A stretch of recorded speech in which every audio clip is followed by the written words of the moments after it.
Good afternoon. I'd like to welcome all of you to the April Beyond Black History Month program. What did you do during the war, Daddy? Debbie Trice and Ray Taylor will be presenting this afternoon, and I'm going to ask everyone to start by muting in case there's strange noises wherever you are. And if you have questions, please put them in the chat. Also, if you have a story about World War II, and anyone in your family that served, put in the chat your name and say story, and that way I'll call on you later because there'll be some time at the end of the presentation. I'm going to start by spotlighting our two guests so that you'll see them and not everyone else. And I will do a brief intro, and then I'm going to turn it over to Debbie Trice. So I asked people for brief bios, and I love what Debbie wrote. Debbie Trice retired from a career in sales, marketing, and management at IBM. She was introduced to Sarasota in the early 1980s when a business trip brought her to the area. Debbie immediately called her parents and recommended they relocate in Sarasota in their retirement. She joined them then here 15 years later. Debbie is now Sarasota City Commissioner. If you want to know more about Debbie, call her up, go to lunch with her. She'll tell you all about the in-between those times. Ray Taylor is a retired lieutenant colonel from the United States Army Dental Corps. He got his B.S. at Indiana University. He went to the School of Dentistry and got his DDS at Indiana University. At Boston College, he did the School of Graduate Dentistry, board certified American Board of Oral and so I can never say that. Maxillofacial. Maxillofacial surgery, thank you. He has another side to his life besides being a dentist. In 2019, he was award-winning author in the Florida Writers Association, Tailor-Made Poetry, Prose, and Reflections. He's proud to tell you that he's a Kappa and that he was initiated at Indiana University, and his current affiliation is in Sarasota Manatee Alumni Chapter. I'm going to turn the program over to Debbie so that she can take us on this journey about our relatives during World War II. Thank you, Debbie. Thank you, and I'm going to share my screen. Let's see if I can get this right. Did that work? Yes. Okay, great. And I just want to let you know that this is a photograph of my father, who sent many photographs of during his service in World War II. And unfortunately, he didn't really tell us much about what he was doing. We got off hours. We didn't get, the things that you want to hear. So that drove me to try to learn more. And that's the reason for today's presentation. I'm a baby boomer, and like so many of my generation, I grew up during the decades immediately following World War II. That war played a critical role in the lives of our parents' generation. So my generation grew up in the shadow of the war, just as Gen Z grew up in the shadow of 9/11 and today's children with the pandemic. World War II permeated popular culture. We learned about the war in movies as diverse as Casablanca, The Longest Day, The Bridge on the River Kwai, and more recent ones like Saving Private Ryan and Dunkirk. And there were TV comedies like McHale's Navy and Hogan's Heroes. Even comic books had World War II themes, including Wonder Woman. But where were the Black G.I.s? Close to 1 million African Americans served during World War II, but you rarely see them in the history books or popular culture. In fact, you might start to believe that Except for select groups like the Tuskegee Airmen, African Americans didn't play a part in winning the war.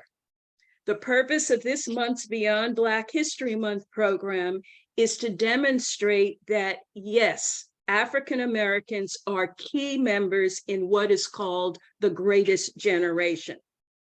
But let's get just a little background to get everybody up to speed. World War II really was a global war, as this graphic shows. World War II began in Europe in 1939 when Nazi Germany invaded Poland. Great Britain and France quickly came to Poland's defense, becoming the first of the Allies. During 1940 and 41, the war expanded. Italy joined Germany in what became known as the Axis, as each attacked other countries, bringing them into the war. So what you see on this map, the areas in dark green are the Allies, and the blue areas are controlled by the Axis. Meanwhile, in what really was the other side of the world 80 years ago, Japan had attacked China and its other neighbors to expand its territory. Because Western powers with Asian colonies were bogged down in the war in Europe, Japan saw a perfect opportunity to attack. The United States was one of the Western powers with territory in the Pacific. Although the US had resisted officially entering the war, that changed when the Japanese attacked Pearl Harbor in December 1941. The areas shown in light green joined the Allies at that time. The war in Europe continued through May 8, 1945, and through August 14, 1945 in the Pacific. World War II was America's last war with a segregated military. At that time, Jim Crow was the law of the South and the practice in much of the North. A significant number of African Americans opposed serving in the war. Why should we fight Hitler and Hirohito, they asked, when our real enemy is Jim Crow? The Double V campaign arose as a response. V for victory in the war against fascism overseas, and V for victory in the war against white supremacy at home. In Jim Crow America, the mainstream white press did not include Black G.I.s in their coverage. What we know today is mostly based on reporting by the Black press, often from firsthand accounts of Black service members. When we think of Black G.I.s in World War II, what usually comes to mind are the few combat units whose exploits fit the image of war heroes, and several other units which you can easily find online. I'll run through them quickly so you can learn about them on your own. But those units represent less than 100,000 of the 1 million or so Black Americans who served. This program will focus instead on the 900,000 whose contributions have been ignored for 3/4 of a century. The Tuskegee Airmen were the first African-American military aviators in the United States Armed Forces. This segregated unit included not just fighter and bomber pilots, but also navigators, bombardiers, mechanics, instructors, crew chief, and other support personnel. They were the subject of the 2012 Hollywood feature film, Red Tails.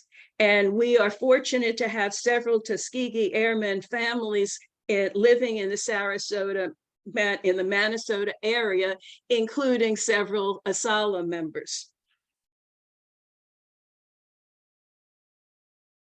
The 761st Tank Battalion, better known as the Black Panthers, was assigned to General Patton's U.S. Third Army and attached to the 26th Infantry Division. In 1944, the battalion was the first African-American tank unit to see combat in Europe.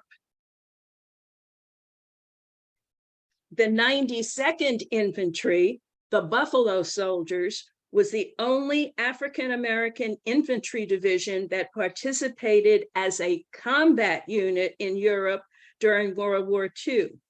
Part of the Fifth Army, they fought in the Italian campaign from 1944 to the war's end. The 93rd Infantry entered combat in the Pacific in 1944 at Bougainville in the Solomon Islands. In 1942, the first African Americans accepted into the U.S. Marine Corps arrived for training at a makeshift camp at Montford Point instead of nearby Camp Lejeune or the Marine Recruit Training Facility at Paris Island. In fact, many of them were asked to build their own campsite. It was so makeshift at that point. The plan was to train them for anti-aircraft defense battalions, as well as supply and logistical roles, thereby freeing up white Marines for combat assignments. Nevertheless, a few thousand Black Marines saw combat in Iwo Jima, Okinawa, and other battles in the Pacific. And not to leave out the women, the 688, a battalion of 800 women of color, were deployed to England and France to clear several years of backlogged mail addressed to U.S. military serving in the European theater. Working in 3 shifts around the clock, they completed the task in 3 months instead of the 6 months that the Army had estimated it would take. Tyler Perry is working on a film for Netflix starring Kerry Washington as the captain of the 688. So we have that to look forward to. But all the Black combat units combined were just a minuscule percentage of the Black men in uniform during World War II. How did the vast majority, the roughly 880,000 young Black men who remained mostly unrecognized and uncelebrated, how did they help win World War II? In his recent book, Half American, Dartmouth College history professor Matthew Delmont spells out how much the Allied victory was made possible by Black service members. Ray Taylor will read Delmont's commentary on this. A global war entailed logistics on a scale that surprised even America's military planners. Indeed, while fighting across the Pacific, Europe, North Africa, and Asia, the U.S. military required unprecedented amounts of food, fuel, medical supplies, ammunition, and other materials. Beyond being a battle of strategy and will, World War II was a battle of supply. Black Americans were engineers, quartermasters, construction workers, and supply troops who together formed the backbone of the U.S. military's logistical forces. Black truck drivers moved supplies from ports to the battlefronts. General service regiments cleared jungles, constructed roads, and built runways. Navy construction battalions made ports and cleared beaches that enabled Allied invasions, and the Merchant Marine transported troops and supplies around the globe. Black troops fought courageously when given the opportunity in combat, but it was this behind-the-scenes support and supply work that helped the Allies win the war. Thank you, Ray. Now, let's look at a few of these more closely. To understand how important a role they played, let's look at two functions: construction, which would include the Navy Seabees and the Army Corps of Engineers, who built ports, airstrips, and roads, as you can see here, and also transportation, the truck and quartermaster companies who moved men and materiel where they needed to go.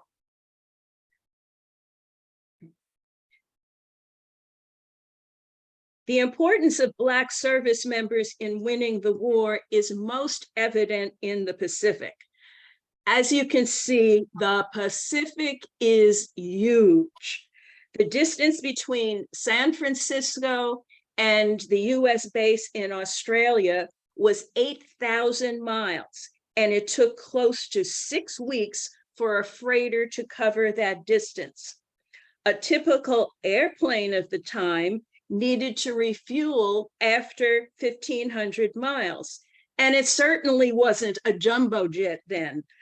20-some passengers or 6,000 pounds of supplies was about all that it could carry. And if you take a look at the Pan Am route map on the right, you can see where it had to make stops to get any place across the Pacific. And make a note here in the middle is Canton Island. And you'll hear a little bit more about Canton Island shortly.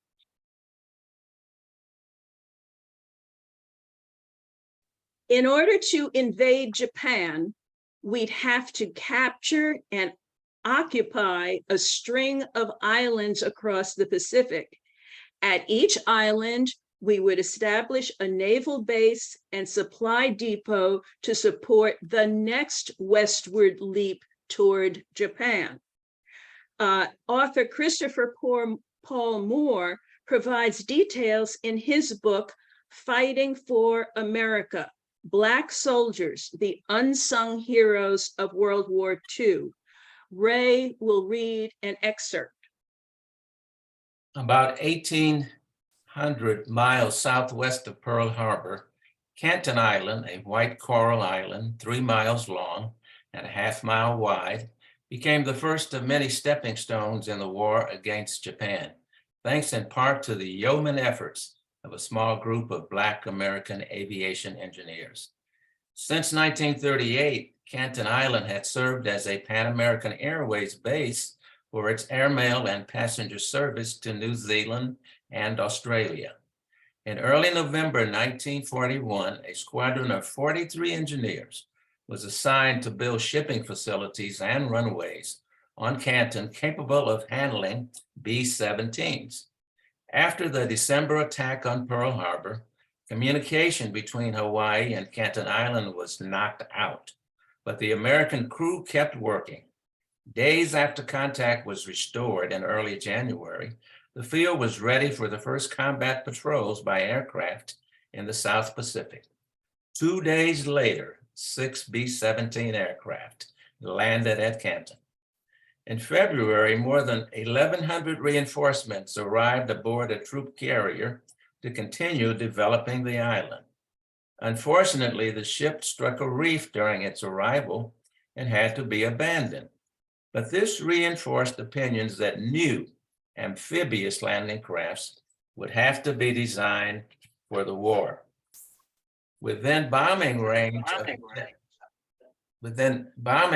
of the Japanese-held Gilbert Islands, Canton Island, with its labor battalion of 200 African-American soldiers in 1942, emerged as one of the first battle-ready air and naval stations. About 3,000 more Black American engineers were quickly and quietly dispatched in early 1942 to other Central Pacific islands that Admiral Nimitz deemed essential to kickstart the American offensive. Thank you, Ray. Building the stepping stones across the Pacific weren't the only major construction projects. Two notable roadways are the Alcan Highway and the Lido Road. And these images are of the Alcan Highway, with Alaska and the Aleutian Islands within attacking distance from Japan. The US needed an overland route through Canada to transport large numbers of men and materiel to defend Alaska. 7 Army Corps of Engineer regiments, including 4,000 soldiers in 3 Black regiments, were dispatched to the Alaskan wilderness. The Black engineers worked from north to south to build the road. The white regiments started in the south and headed north. Despite harsh conditions, inferior equipment, and strict rules that kept the Black soldiers isolated, they managed to finish in record time. On October 25th, 1942, 8 months after they started, the soldiers from the Black 97th Engineer Regiment met up with the white troops from the 18th Engineer Regiment to complete the 1,700-mile roadway. The Lido Road, connecting India to China, was built after the Japanese blocked the Burma Road. The mountainous 700-mile Burma Road had been the overland supply route to our ally China. Construction began on the 1,000-mile Lido Road through the Patkai Mountains in 1942. 15,000 American troop members were deployed in its construction, 60% of whom were African American. And if you look at these photographs and try to imagine building these roads with, 1940s era equipment, you'll know what a challenge and accomplishment that was. Now that we've seen who built the roads, airfields, and ports, let's consider who transported the men, materiel, and other supplies. As we learned from the experience on Canton Island, amphibious landing craft, nicknamed ducks, would be essential in the war in the Pacific. Everything, troops, artillery, ammunition, had to be transported from the naval ships offshore onto the beach. This was primarily done by Black soldiers in amphibious truck companies. The assault of Iwo Jima provides a prime example of the critical role of the Black transportation and quartermaster companies. Matthew Delmont characterized Iwo Jima, an 8-square-mile volcanic piece of rock, as probably the world's most heavily defended island. It was strategically important because its airstrips would either allow Japanese planes to intercept American bombers, or they would provide the Allies with a place to refuel and repair planes halfway between the Marianas and Japan. Throughout the assault, Black troops from Army port companies and amphibious truck companies traveled back and forth between ship and shore, delivering hundreds of tons of ammunition and supplies. Black duck drivers also brought artillery ashore and moved it inland to pre-designated positions, while under fire from the island's Japanese defenders the whole time. The island was so small that there was no space to safely withdraw and get out of range of enemy fire. The battle for Iwo Jima lasted for more than a month.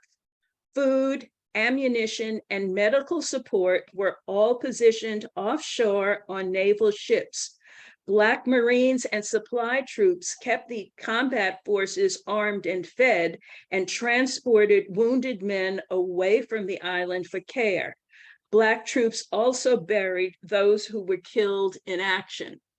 And as a personal comment, this photo on the top right was taken by my father when he was stationed on Iwo Jima, as was the one on the top left. It was that actually was a photograph of his captain's duck.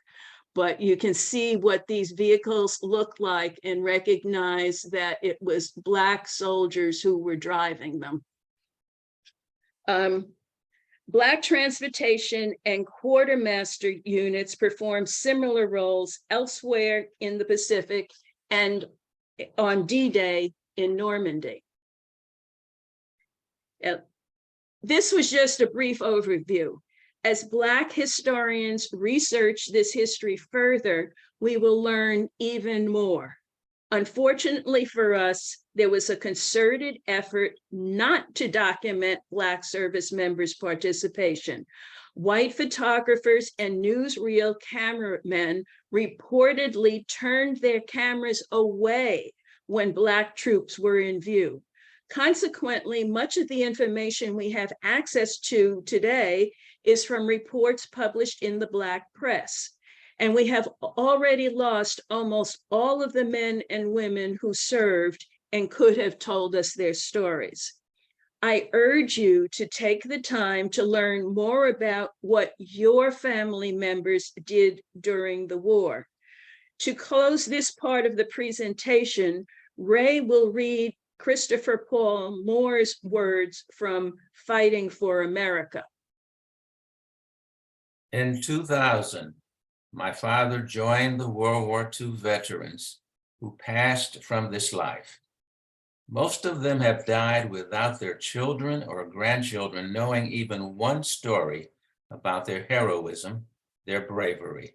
They have died without ever being called heroic, but history shows that they were heroes.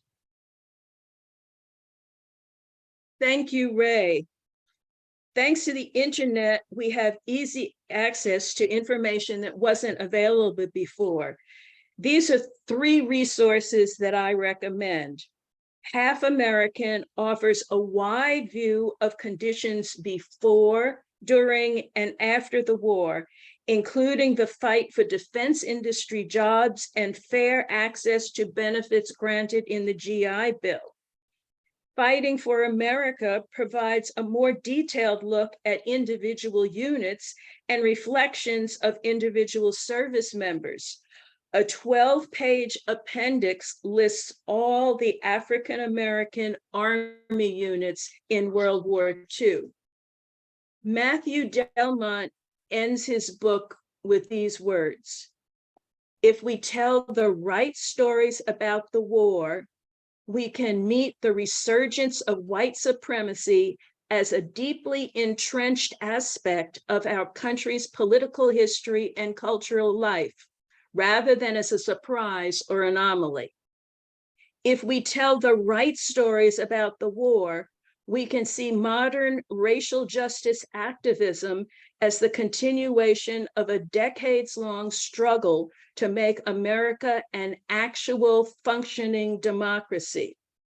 If we tell the right stories about the war, we can finally honor the sacrifices of the Black veterans, defense industry workers, and citizens who fought on foreign battlefields and in their own cities and towns, so that no one would ever again be treated as half American."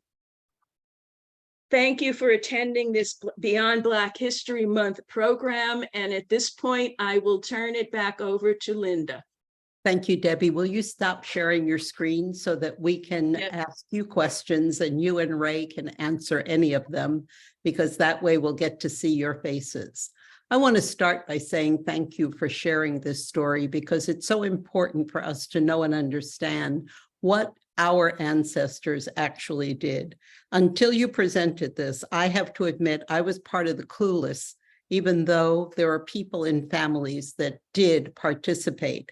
What struck me was, I don't know who the faces are on the raising of the flag in Iwo Jima. Do you know if any of those were depicted as African Americans? No, and actually the famous image was a reconstruction. The first raising, I guess, with the war was still, battle was still going on, but then they had a opposed one subsequently. So, but again, I think there were some Black soldiers who witnessed it, but were not welcome to participate in the event. Linda, Yes, there was a movie about that incident several years ago. And the only person of color that I remember being in that pose was an American Indian. And he had a rough life after that, because I don't know or recall if he was in the first picture or the pose picture. But there was an extra movie that talked about that incident and the bad times he went through. He became an alcoholic and things like that. So that was another incident where the Blacks weren't allowed or wasn't able to participate in that flag raising ceremony.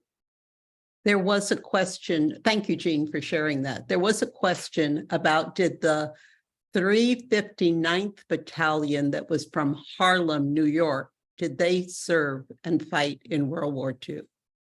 And I see that question with the correction being the 369th. And I already returned Moore's book to the library. Otherwise, I would have paged through to see. But they do have a website. So I recommend Googling them and you can get the answer. So Bob and Carol, I noticed that you put in that Carol's stepfather was a supply NCO stationed in the Pacific. Yes. Carol or Bob, do you want to embellish and talk about that story? Would you like me to spotlight you, or would you like to stay incognito? Well, we'll stay incognito. That's fine. But I'd just like to say that that Carol's stepfather was in the Navy. He was stationed on one of those islands. He was. We weren't quite sure. We know he was a non-commissioned officer. And the only other thing that we know about it was that when he came home, for the rest of his life, he suffered badly by these sores on his back. And that was based on the fact that the entire time he was there, it was just constant perspiration. He said it was really terrible. And he would never go anywhere near a beach after that time. For all those years, he hated the beach. So that's the only thing that we really know about his service there. I think Debbie started out by telling us that those stories were not told to us very much. I'd like to now put Gene on the spotlight because his dad served in World War II. So Gene, what do you recall, anything your dad told you? Well, I recall my dad talking about his father, Asa Eugene Crump, who was in World War I, who served in France. And then my father, Walter Eugene Crump, served in California. So he kept the Germans and the Japanese off of our territory in the United States because he was a typist and he was a clerical person. And then his son, me, Arthel Eugene, served in the Vietnam era, and I served in Korea. And I served as a military police officer, and I served there for 18 months. And the recollections that my dad and I talked about, and a little of my grandfather, was that the war effort that my dad went through gave him the GI Bill. And he used it to go back to college and used it for other services. And likewise, I used my GI Bill to finish my college education and go to law school. And I had benefits from there. I was paid a stipend while I was going to school, and used that very well. And it helped me and my daughter and my wife live a decent life while I was going back to school on the GI Bill. And then now the GI Bill has, I mean, the Army has helped me with my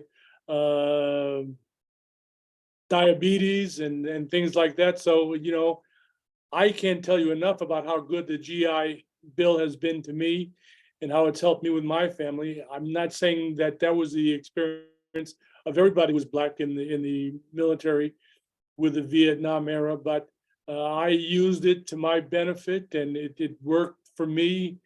And it was hard, but you know, I had a reason to go back to school and get my degrees and my education. So that was my story, and that was similarly my father's story, and I believe it was my grandfather's story.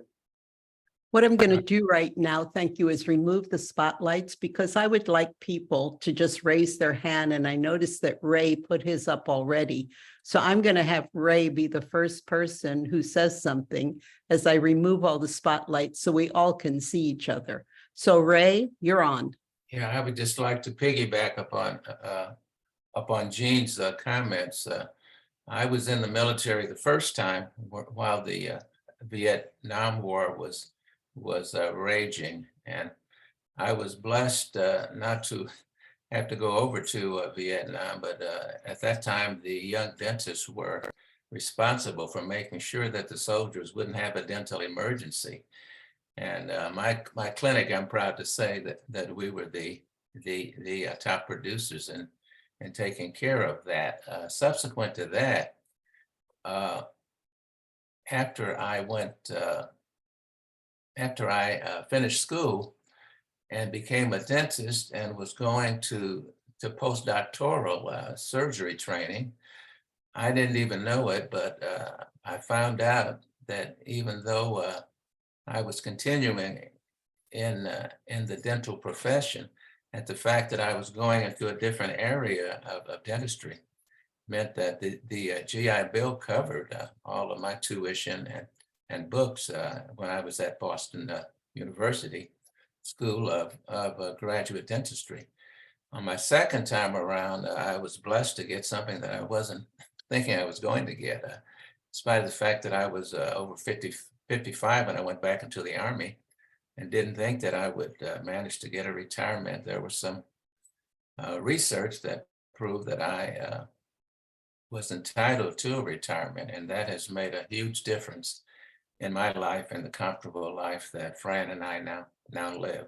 So as they say, the Army has been good to me.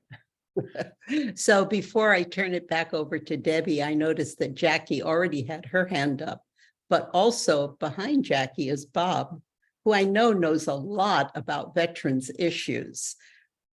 So let's start with Debbie, who has her hand up, and then we'll turn it over to Jackie and Bob Fitzgerald. Debbie. Yeah, I was just going to be very quick because as far as the GI Bill goes, at the end of World War II, when the GI Bill was implemented, in order to get support from the Southern Democrats in Congress, it was set up in such a way that the individual states administered the GI Bill. Consequently, a lot of Black GIs in the South were denied GI Bill benefits, and many in the North had significant restrictions. So one of the things to bear in mind, as you know, white colleagues, family, fathers did so well thanks to the GI Bill from World War II, there was not equality in implementation, and so that's a problem not to lose sight of. Thank you. And then Jackie, and then after her, Ron Mason. You need to unmute, Jackie.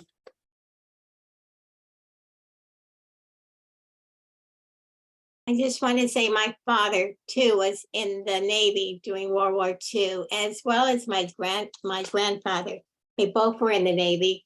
My father joined the Navy because of his father. So, but the whole thing is that he never shared any of his war things other than he was a gunner. and that each time that he went on a ship, he always thought that he was going to be the cook. Because at that time, a lot of blacks were, cooks and stewards or whatever.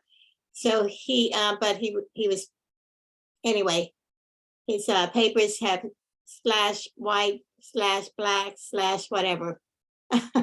So anyway, but I never found out other than he was in the Pacific, because I do know that he left from California, but he never talked about the war. Thank you, Jackie. We'll go to Ron, and after Ron, we'll go to Mike Waddell.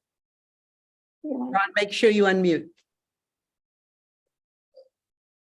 Just two observations. The 369th did fight in World War II. I just looked it up quickly.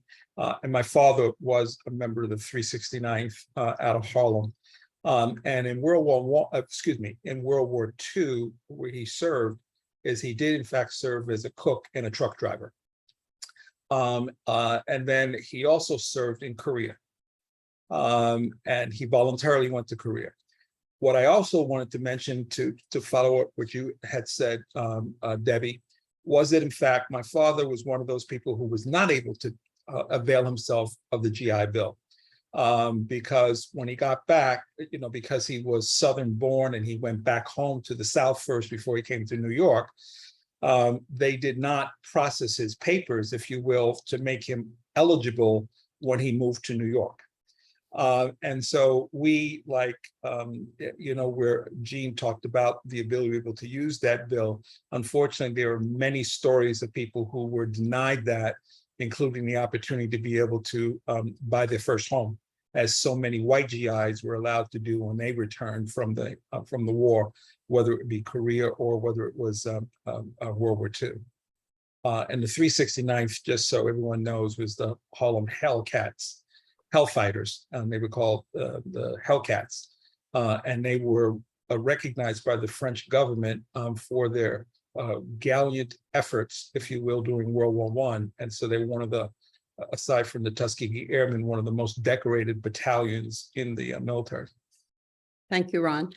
Before we go to Mike Waddell, I recall, Debbie, that when we were having a discussion, we talked about this paperwork issue, like soldiers who should have been recognized for different medals, for things like that, that they actually were never awarded because their paperwork seemed to kind of disappear and never go forward. And I think recently we just heard on the news about a situation like that.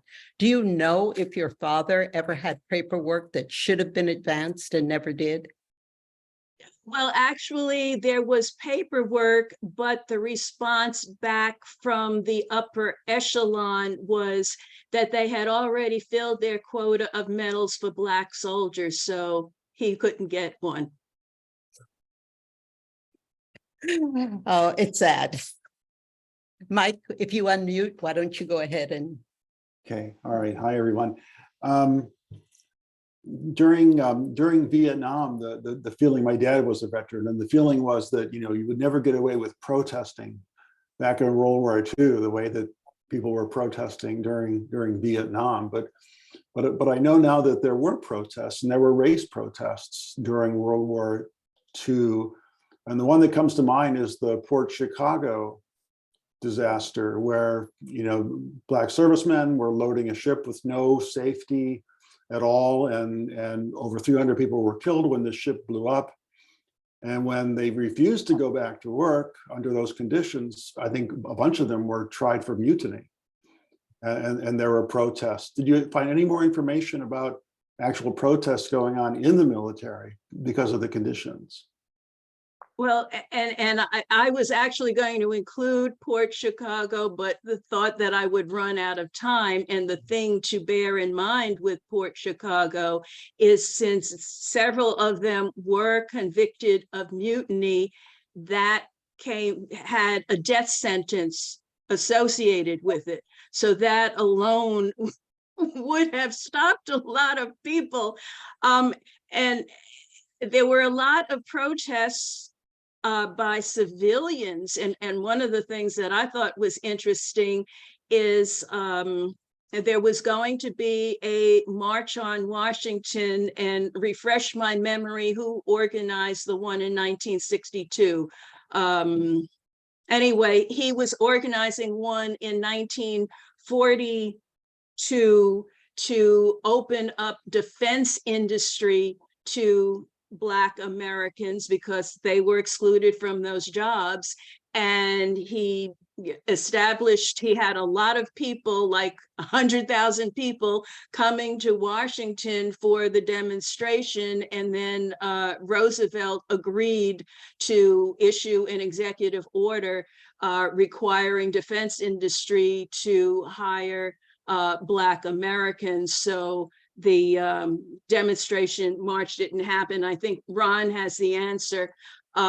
But it turned out that even with the executive order, a lot of the defense industry still did not hire Black Americans. Ron, do you want to Thank go you. ahead? Unmute yourself, Ron. Not about Port Chicago, but certainly about the Moffett Point Marines. I have a good friend whose dad served in the Moffett Marines, and in fact, they do an annual reunion, and many of them travel around the country to do so, but they tend to be on the East Coast for the most part. But in any event, one of the things he told me about and showed me pictures of, if you will, were the conditions that were on Moffett Point. As you pointed out, Debbie, it was adjacent to, but not connected to, Parris Island. Camp Lejeune, excuse me. And what you had for the most part were men who were given secondhand equipment, everything from their clothing to their accommodations, as well as the fact that they were not given live fire bullets to use doing training. They had dummy rifles. They did not have the kinds of equipment that would have allowed them to train the way in which the white troops were being trained. And yet they were very effective when they were, what's the right word, activated, if you will, in spite of those limitations that they had to live with. And I think that in many respects, because of that experience, is one of the reasons why many of those veterans from that period, from that specific area from Moffett Point, still get together to talk about, if you will, what the conditions were. And in spite of the conditions, felt as though they made a contribution. Thank you, Ronald. Fran has looked up some information for us, and after that, Gene had his hand up. Well, I just saw that President Biden recognized Colonel Paris Davis for his heroism in the Vietnamese War, 1965. I think this is what you were referring to, Right. Linda. I was. He lost his paperwork 3 times, and they kept saying they lost it, they lost it. It hurt my heart to see this gallant man. Well, it was mixed, because I was happy that he was finally recognized, but it was just so sad that it almost did not happen. And just, I guess, multiply that by so many others who served with valor and were never recognized. And that's what you were saying also, Debbie. And Fran, I think when we saw him accept this, because fortunately he is still alive, the grace in which he commented about what happened was a testament to who this man really is. Agree. Gene, you had your hand up, and then Ray after Gene. Jackie put up a photograph of her father, so I'm going to put up one of my grandfather and father, myself, my grandson's father. Move it And over because of the light. Okay. And my grandson is in the middle. So that's our family for my first grandson. But my story is going to be that I went to basic training, and then I went to MP school, and midway through my basic training in my MP school, there was a big demonstration at the Pentagon in October of 1967. So it was an 8-week course for MPs, and the first 4 weeks, the MPs went straight to Vietnam. And the 5th week, I was scheduled to go to Vietnam, but they tore up my orders, and they sent half of my company to riot control training to help support the military from the protesters who were protesting the Vietnam War. And the other half of my unit was sent over around the world to replenish the MPs abroad. And I went to Korea. And then the next 3 weeks of MPs were all sent to Vietnam. So through a fortunate occurrence, we were sent to Korea and to the riot control training for the MPs. And then the rest is history. I finished my tour of duty and used the GI Bill, as Ron said, to buy a house and use it for my education and so on. So, you know, that's my story. I think another story that I remember my grandfather telling me, or my father telling me, my grandfather served in World War I in France. And when he was scheduled to exit the military, he elected to stay in France, and he did that. And I don't know how long he stayed in France, but I recall him telling me that the French government asked my grandfather to leave France. So he came back to the United States, but he was living it up in France because of the situation. There wasn't Jim Crow laws in World War I in America, so it was better for him to stay. And I think all things considered, the French government felt it was better for him to leave. So he was asked to leave, and he came back to the United States, and he worked at Swift Meat Company in St. Louis for many years. Thank you, Jean. Ray, you had your hand up, and I do want Bob Fitzgerald to come out of the background and Sure. talk. Yeah, Debbie was trying to remember the primary organizer of the March on Washington. It was Bayard Rustin, Right. who was A. Philip Randolph's Yeah. trusted associate. Bayard didn't get a whole lot of publicity, but he was a heck of an organizer. Thank you, Ray. I love that you guys do research on the fly.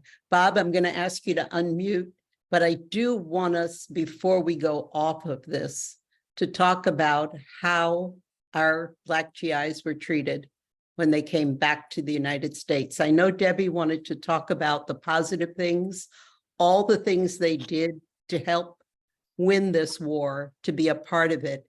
But I think it's a part of the story that we need to include. So Bob, what would you like to add to the conversation? Because you know all about veterans. Yeah. Well, I'm a veteran. I spent 20 years in the Army, and I went to serve 2 tours in Vietnam. And I guess I was born and raised in Harlem, and I lived near the Armory where the 369th trained, or it was their Army. As a matter of fact, when I was in National Guard in high school, in junior high school, I was with the 369th. One of the comments that I want to make about the Alaskan highway that was mentioned, there's a gentleman in Sarasota, his name is Andy Young, Andrew Young rather, and his dad was in that unit and of engineers. And I was pleased with the presentation because it brought out a number of things that are really unknown and should be Black units that served in Europe and that served in the Far East, not the Far East, but in islands in the Pacific. These are all things that I think most people don't know about, and I wish that there was a way that could be better known. Asala, about 10 years ago, put together a veterans film, which is still around. And for those that haven't seen it, I think maybe it might be worth showing again, because it's like a bookend to the presentation that we just heard this afternoon. Thank you, Bob. So, in any case, this presentation, though, is one I think that if it was on tape or could be on tape, It is. it should be shared with all the Asala members and others. Yeah. Thank you. That's We what I- are recording it. And the other Bob, you have your hand up. Yes, that's what I was going to say. I think it's a wonderful presentation, really a lot of good facts. And I think it ought to be presented to the full membership of ASALA. Bob, I think it's recorded and it's put on the Asala webpage. Okay, good. So Yeah. it's discoverable by the webpage Asala. And it pulled down and you get the April Beyond Black History Month about World War II and the Black participation. I think unbeknownst to me, Bob and Bob, there is actually a Minnesota Asala YouTube channel that has stuff on it. Unfortunately, it's not very searchable right now, but two people who are on the screen right now, both Mike and Debbie are trying really hard to figure out a way to make sure the great history that we're trying to capture is accessible to people who might not know Asala. But if they could search and find out about Black G.I.s during World War II, this would pop up and they'd be able to see these. So that's really important. By the way, Jane, I was at the 1967 March. I was in military police academy, so we didn't see each other. Because of you, we had to put a military police riot control training. Ron, you're up right now. We have about 4 minutes, but we Yeah, will go a little bit beyond that. Yeah, what I would just maybe also suggest is that it may be something that, because I think it's a very tight presentation, it would be very good for the Freedom of School Saturday for the students to hear about that. Because even in what they may cover about World War II, they're not going to get the perspective that this certainly says, we were there too. Right, thank you. Anybody want to comment or say anything about the way our military was treated when they came home? Debbie, I see your hand up and I see raised hand, so we'll start with Debbie. Well, actually, when you brought that up, I wanted to comment. One of the things that Delmont's book pointed out is how horribly our GIs were treated during the war. Many soldiers who were the government put most of the camps, in the South. And when Black GIs were off the grounds of the base and in town wearing their uniforms, a lot of them were lynched. So, you join the military to fight for your country and you end up being killed by another American on your home territory. The other thing that my father mentioned, and I have seen other GIs from World War II mentioned, that the German German POWs were allowed into the clubs with the white officers, white soldiers, or they got to ride on the buses, and the Black GIs were excluded from the clubs and had to walk while the German POWs, had all the privileges. So that's before the war ended, before they were veterans, they were serving. So, but I did want to comment that I was aiming this particular presentation on what we did, what we accomplished, and I wanted to throw out to the group, there's so much more to tell about World War II, and if you'd like to have another presentation on another small segment of World War II, let us know, and I can work on doing something like that on a different World War II topic. Okay, I want to make sure that I tell you about our next presentation before I end the recording. In May on the 18th, with the help of Mike Waddell and Harold Young, Stephen Hammond will be talking about the Syphax family that's related to Martha Washington. There's a lot of our history with a lot of people that we don't know a lot about. So although I'm going to stop the recording now, we can stay on for a little while and continue to talk. I want to end by thanking Debbie. Let's all give her a round of applause. And Ray, thank you for your readings. Thank you, Ray.